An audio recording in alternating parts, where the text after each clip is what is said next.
আমরা নিজের চোখে নিজের বড় মনে করি, এরকম ডাকাইত আছে না নাই? নিজেরাই নিজে মনে করে কত বড় সাহেব, লাট সাহেব। মান তাওয়াদাআ তারাফা, এটা হচ্ছে সুন্নাতুল্লাহি ফিল আরদ। মান তাওয়াদাআ তারাফা, যে নিচে নেমে থাকতে চায় আল্লাহ ওরে টেনে উপরে উঠায়, আর যে খালি উঠতে চায়, হিংসা করে অহংকার করে উপরে ঠেলতে চায়, ওরে নিচে নামায় দেয় কে? সাইয়েদনা আদমকে আল্লাহ বললেন, আদম সাল্লিম আলা উলাইকা নাফার লাম্মা খালাকাল্লাহু আদামা ওয়া কানা তুলুহু 60 যিরাআন। নিচে নেমে গেলে যে উপরে ওঠে, আর উপরে উঠতে চাইলে যে নিচে নামে, উদাহরণ দেখেন। আদম আলাইহিস সালামকে তৈরির পর আল্লাহ বললেন, আদম সাল্লিম আলা উলাইকা নাফার, এই ফেরেশতাদের সালাম দাও। কি দাও? সালাম দাও। কোনো প্রশ্ন নেই, আল্লাহ সালাম দিব কেন? ফেরেশতারা আমারে দিব না কেন? আমি আগে দিব কেন? কথা আছে কোনো? যেই সালাম দিলেন, সালাম দেওয়ার সাথে সাথে ওনার মর্যাদা বাড়িয়ে দিল কে? এত মর্যাদা বাড়ালেন যে নূরের ফেরেশতারা মাটির আদমকে সেজদা দিতে বাধ্য হয়েছে। চিৎকার করে বলেন ঠিক কিনা? তুমি মাটির আদমকে প্রথম সৃষ্টি করিয়া ঘোষণা করিয়া দিলে শ্রেষ্ঠ বলিয়া, তাই তো নূরের ফেরেশতা করে আদমকে সেজদা। সবার চেয়ে সম্মান দিলে মাটির আদমকে। আল্লাহু আল্লাহু পড়েন, আল্লাহু আল্লাহু তুমি জাল্লে জালালুহু, শেষ করা তো যায় না গে তোমার গুণগান। আল্লাহু আল্লাহু, সুবহানাল্লাহ পড়েন। কি সম্মান আল্লাহ বাড়াই দিলেন। আল্লাহ বললেন, আদম আজকে থেকে তুমি আশরাফুল মাখলুকাত, তুমি খলিফাতুল্লাহ ফিল আরদ, তুমি পৃথিবীতে আমার খলিফা, ভাইস জেরেন্ট অফ আল্লাহ। আল্লাহর খলিফা, আল্লাহর আহকামগুলো পালনের জন্য ভাইস জেরেন্ট। চুরি করলে হাত কেটে দাও, কার আইন? এই কাজ আদম তুমি দুনিয়াতে যেয়ে করবা। জিনা করলে ডেথ পেনাল্টি, হেড অফ, শিরচ্ছেদ করে দাও, কার আইন? খলিফা হিসেবে মানুষ এসে করবে। মানুষকে আল্লাহ আশরাফুল মাখলুকাত বানিয়ে দিলেন, নিচু হয়েছে বড় বানিয়ে দিলেন। আর শয়তানের অবস্থা কি? শয়তানকে আল্লাহ বললেন সেজদা দে আদমকে। শয়তান যুক্তি দাঁড় করিয়েছে, খালাকতাহু মিন তিন খালাকতানি মিন নার ওয়া খালাকতাহু মিন তিন। আল্লাহ আপনি আমারে বানাইছেন আগুন দিয়া, কি দিয়া? আগুনের ধর্ম উপরের দিকে ওঠে, আর মাটির ধর্ম সে নিচে পড়ে থাকে, আমি কেন সেজদা দেব? শয়তানকে চিরকালের জন্য ইবলিস মালউন, অভিশপ্ত আর জাহান্নামী হিসেবে ঘোষণা দিয়ে দিল কে? এজন্য আপনি ছোট থাকতে চাইবেন, আপনারা বড় বানাবে কে? আর আপনি নিজে যদি বলেন আমি বড়, থাপ্পড় মেরে আপনারা নিচে নামাই দিবে কে? এজন্য বিশ্বনবী দোয়ায় বলতেন, আল্লাহুম্মা জাআলনি সাবুরা ওয়াজআলনি শাকুরা ওয়াজআলনি ফি আইনি সাগীরা ওয়া ফি আ'য়ুনিন নাসি কাবীরা। ও আল্লাহ, আপনি আমারে ধৈর্যশীল বানান, আপনি আমারে শুকরগুজার বান্দা বানান, আমার চোখে আমারে আপনি ছোট বানান, মানুষের চোখে আপনি আমারে বড় বানান। সুবহানাল্লাহ পড়েন। এজন্য সবসময় শুকরগুজার থাকার চেষ্টা করতে হবে। রাজি আছেন তো? যে কোনো মুহূর্তে, যে কোনো পরিস্থিতিতে আমরা শুকরিয়া করব কার? চিল্লায় বলেন কার? আমরা যেন বেশি বেশি আল্লাহ তাআলা শুকরিয়া আদায় করতে পারি। আল্লাহ তুমি তৌফিক দাও। সবাই পড়ি আমিন। উত্তর চান্দলা হিলফুল ফুজুল ইসলামী সংগঠনের উদ্যোগে আজকের এই তাফসীরুল কোরআনের প্রোগ্রাম। হিলফুল ফুজুল নামটা আমার বড্ড প্রিয়। বিশ্বনবী যখন 15 কিংবা 20 বয়স, কোন বর্ণনায় এসেছে 15, কোন বর্ণনায় 20, তখন তিনি একটা ছাত্র সংগঠন করেছিলেন, ইয়াং স্টারদের একটা অর্গানাইজেশন করেছিলেন। ওটার নাম তিনি দিয়েছিলেন হালাফুল ফুদুল। হালাফুল ফুদুল, ওইটারই আমরা বাংলায় কি বলি? হিলফুল ফুজুল। হালাফ মানে শপথ, oath, we take an oath in the name of Allah. আল্লাহর নামে শপথ নেয়ারে বলে হালাফ। আর ফাদিলা, ফাদলুন, এগুলোর প্লুরাল হচ্ছে ফুদুল। ফুদুল মানে ভালো কাজ। ভালো ভালো কাজের উপর বিশ্বনবী যুবকদেরকে একত্রিত করলেন যে মক্কা শহরে কোনো টেন্ডারবাজি চলবে না, কোনো চাঁদাবাজি চলবে না, দুর্বলের উপর সবলের অত্যাচার চলবে না, জালিমের জুলুম চলবে না, হত্যা চলবে না, ধর্ষণ চলবে না, রাহাজানি চলবে না। মক্কা শহরটারে শান্তির শহর বানাতে হবে। যুবকরা এই দায়িত্ব কাঁধে নিয়েছে। কারা? মুরব্বীরা না, যুবকরা। যুবকদের আছে প্রাণ ঢালা উচ্ছ্বাস, অনেক শক্তি। এজন্য যুবকদেরকে ভালো কাজে আসতে হবে। যুবকরা চাইলে এই দেশের চেহারা পাল্টে দিতে পারে। এদেশে যুবক ভোটার আছে কয়জন জানেন? নতুন করে যুবক ভোটার হয়েছে 2 কোটি। কয় কোটি? 2 কোটি না? Can you imagine that? কল্পনা করতে পারেন? They can change Bangladesh. They can change the face of Bangladesh. তারা 56,000 বর্গ মাইলের এই বাংলাদেশের চেহারা পাল্টে দিতে পারে। তাদের অনেক শক্তি। এই জন্য যুবকদের এই শক্তি কাজে লাগাতে হবে। ফেন্সিডিল, গাঁজা, ইয়াবা, হিন্দি সিনেমা এগুলোর পিছনে দৌড়ানো যাবে, পর্নোগ্রাফির পিছনে ছোটা যাবে। যুবক বয়সে ভয় করতে হবে কারে? চিল্লায় বলেন কাকে? আল্লাহ আমার যুবক ভাইদেরকে তুমি তৌফিক দাও। বিশ্বনবী এই হালাফুল ফুদুল তিনি গঠন করলেন মক্কাতুল মুকাররমাতে। পুরো মক্কা শহরটা শান্তির শহর হয়ে গেল।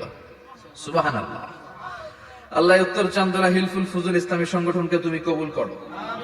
আজকের প্রোগ্রামের সভাপতিত্ব করছেন আল্লামা অধ্যক্ষ গোলাম সরোয়ার সাইদি পীর সাহেব আড়াইবাড়ি দরবার। আমার প্রিয় নানা ভাই আলোচনা করেছেন, বয়ান করেছেন। আল্লাহ নানা ভাইকে কবুল করো। নানা ভাইটা একটু ইয়াং হয়ে গেছে না? হ্যাঁ, অনেক জায়গায় লোকজন খুব বিভ্রান্তিতে পড়ে যায়। ঘটনা কি? আপনি নানা হইলেন কবে, নাতনি হইলো কবে, আবার জামাই পেলেন কবে? তো আমারও বলা যে তুমি যে আমার নানা ভাই বানাইছো, আমি তো এর উত্তর দিতে দিতে কাম সারা। তো আল্লাহ আমার নানা ভাইকে তুমি কবুল করো। তিনি হকের কথা, কোরআনের কথা বলেন। পীর সাহেবদের মুখে এরকম হুঙ্কার দেখা যায় না। কথা কন। এরা থাকে খানকায়, এদের পেট থাকে বড়। সবার কথা বলছি না, বেশিরভাগ কথা বলেন। এই ভণ্ডামি এই দেশে আছে না নাই? দোদেল বান্দা কালমা চোরে, না পায় শ্মশান না পায় ঘোর, দিন থাকিতে আয়রে পথে ছাইড়া দে ভণ্ডামি, ভণ্ডামি ভণ্ডামি ভণ্ডামি, ছাইড়া দে ভণ্ডামি। আছে না নাই? নামাজ কালাম পড়ে না, ইবলিশ শয়তানের নানা। আছে না? নামাজ নাই, রোজা নাই, নাচানাচি, নাচ গান, গোসল করে না, সারা বছরে করে একবার, ওই গোসলের পানি মুরিদরা খায় ফেলায়। আছে না নাই? নামাজ রোজা করে না, ইবলিশ শয়তানের নানা, ধর্মের একখান খুঁটি ধইরা কয়দিন করবা হয়রানি, ভণ্ডামি ভণ্ডামি ভণ্ডামি, ছাইড়া দে ভণ্ডামি। ঠিক কি না?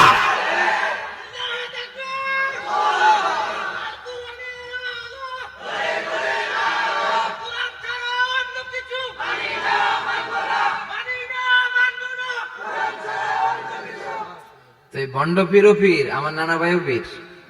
কথা কন। পীরে পীরে পার্থক্য আছে না নাই? পীরে পীরে পার্থক্য আছে। এজন্য পীর চিন্তা হবে। এদেশে এই পাক ভারতে ইসলাম প্রচারে ওলিয়া উলিয়াদের, পীর মাশায়েখদের অবদানের কোনো শেষ নাই। কিন্তু চিন্তা হবে, কষ্টি পাথর দিয়ে যাচাই করে নিতে হবে। কারণ এই পীরের আদলে অনেক ভণ্ড এই বাংলার জমিন আছে না নাই? এই ভণ্ডদের সাথে আমাদের কোনো সম্পর্ক নাই। ওনার দরবারে আলোচনা হয়, সাইয়েদ কামালউদ্দিন জাফরি সাহেব যায়, আমরা যাই, দেশ বরেণ্য ওলামায়ে কেরামরা যায়, যারা হকের কথা বলে, যারা কোরআন সুন্নাহর আলোকে বলে। কোনো ভণ্ডামি নাই। যাবেন, প্রতি বছর যাবেন। এরপরে যে কেরাত সম্মেলন হবে না এবার 17 ফেব্রুয়ারি, আমার প্রোগ্রাম যশোর। আমাকে অনেক বলেছিল থাকতে পারলে আমিও কোরআন নিয়ে কিছু কথা বলে আসতে পারতাম, শুনে আসতে পারতাম কারীদের তেলাওয়াত। যাবেন আপনারা, দাওয়াত করে দিলাম। আল্লাহ আজকের সভাপতিকে তুমি কবুল করো। তারপরে আজকে কথা বলেছে মাওলানা রফিকুল ইসলাম ভুইয়া সাহেব, আমাদের সভাপতি সিরাতুন নবী ফাউন্ডেশনের চান্দোলার। না, রফিক ভাইরা চিনে না এমন কেউ নাই, এজন্য আর কিছু বলতেছি না তার নামে। আল্লাহ রফিক ভাইরা তুমি কবুল করো। গোলাম কবির চৌধুরী আল আজহারি আসতে পারে নাই, আমার বন্ধু মানুষ, একসাথে পড়াশোনা করেছি। এরপর আমার এক মিতা মিজানুর রহমান আতিকি আমার আগে আলোচনা করেছে, আল্লাহ তাকেও তুমি কবুল করো। সালাত নিয়ে কথা বলতেছিলেন। সালাত আউয়ালু মা ইউহাসাবু বিহিল আবদু ইয়াউমাল কিয়ামাতি আস-সালাহ। কিয়ামতের দিন সর্বপ্রথম হিসাব নেওয়া হবে নামাজের, সালাতের। সালাত চিনেন তো? কুরবানির গোশত খাওয়ার মাঝখানে যেটা খায় ওটা। হ্যাঁ, এটারে বাংলায় আমরা নামাজ বলি। কি বলি? নামাজ। বিশ্বনবী ইন্তেকাল করবেন, রূহ বের হয়ে যাচ্ছে, 2-3টা শব্দ বললেন, এর মধ্যে একটা ছিল সালাত। সালাত, উম্মতেরা নামাজ, নামাজ, নামাজ ছেড়ে দিও না। ওয়া মালাকাত ঈমানুহুম। মানুষ ইন্তেকালের আগে শ্বাস বের হয়ে যাচ্ছে, রূহ চলে যাচ্ছে, ওই মুহূর্তে কি জরুরি কথা বলে নাকি ফালতু কথা বলে? সবচেয়ে জরুরি কথাটাই তখন সে বলে যায়। ঠিক কিনা? কথা বলেন। বিষ্ণু বলেছিলেন নামাজ। তাহলে এই সালাতের গুরুত্ব আছে না নাই? সর্বপ্রথম এই সালাতের ব্যাপারে in the day of judgement আমাদেরকে প্রশ্ন করবে কে? সালাতে কায়েম করো, সালাতে কায়েম করো, হবে সম্মানী তুমি, হবে জান্নাতি তুমি, হবে সম্মানী তুমি, হবে জান্নাতি তুমি, দিবে কাল হাসরে শীতল ছায়া আরশে আজিম। রব্বিয়াল আলা রব্বিয়াল আযীম রব্বিয়াল আলা রব্বিয়াল আযীম। সুবহানাল্লাহ পড়েন। এজন্য নামাজ নামাজ এই নামাজ যাতে মিস হয়ে না যায়। সব মিস হতে পারে, নামাজ মিস হতে পারে না। আল্লাহ তুমি বুঝার তৌফিক দান করো। আজকে সকালে মহিলা সমাবেশে কথা বলেছে হাফেজ কারি আশরাফ আলী, কথা বলেছে কারি আব্দুল কাইয়ুম মিয়াজি। যারাই কথা বলেছে আল্লাহ সবাইকে কবুল করো। সঙ্গীত পরিবেশনায় ছিল কলতান শিল্পী গোষ্ঠী, আল্লাহ তাদেরকেও তুমি কবুল করো। আসেন আমরা আল্লাহর নামে 3টা তাকবীর দেই, গলা ফাটিয়ে আমার সাথে সাথে পড়েন আল্লাহু আকবার, আল্লাহু আকবার, আল্লাহু আকবার। আল্লাহ তুমি কবুল করো। আমি আপনাদের খেদমতে সূরাত আত-তাহরীম থেকে ছোট্ট একটি আয়াতের অংশ তেলাওয়াত করেছি, যেখানে আল্লাহ তাআলা আমাদেরকে আহ্বান জানিয়েছে, ওহে বিশ্বাসীরা, পাপ হতে পারে, ভুল হতে পারে, অন্যায় হতে পারে, ওই অন্যায়ের উপর অটল থেকো না, আমার কাছে ফিরে আসো। কাম টু ইউর লর্ড, তোমার রবের দরবারে ফিরে আসো, ক্ষমার মতো ক্ষমা চাও, ক্ষমার মতো ক্ষমা চাইলে আমি সব ক্ষমা করে দেব। সুবহানাল্লাহ পড়েন। রব্বুল আলামিন বলেন, ইয়া আইয়ুহাল্লাযীনা আমানু তুবু ইলাল্লাহি তাওবাতান নাসুহা। ও বিশ্বাসীরা, ভুল করেছো, অন্যায় করেছো, পাপ করেছো, জুলুম করেছো, আমার কাছে ফিরে আসো, ক্ষমা চাও। ক্ষমার মতো ক্ষমা চাইলে সব গুনাহ মাফ করে দিতে পারে কে? পাপ নাই, গুনাহ করি নাই, এরকম কেউ আছে? কথা বলেন। কত পাপ করছি, কোনো হিসাব আছে? পৃথিবীর কেউ না জানলেও জানে কে?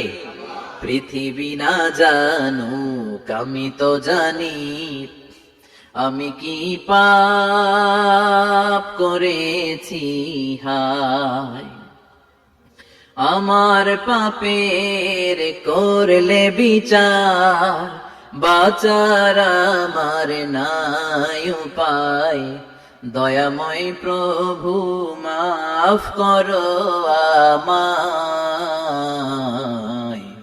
মাফ করো আমায়। পড়েন আমিন। আমাদের পাপগুলো ক্ষমা করে কে?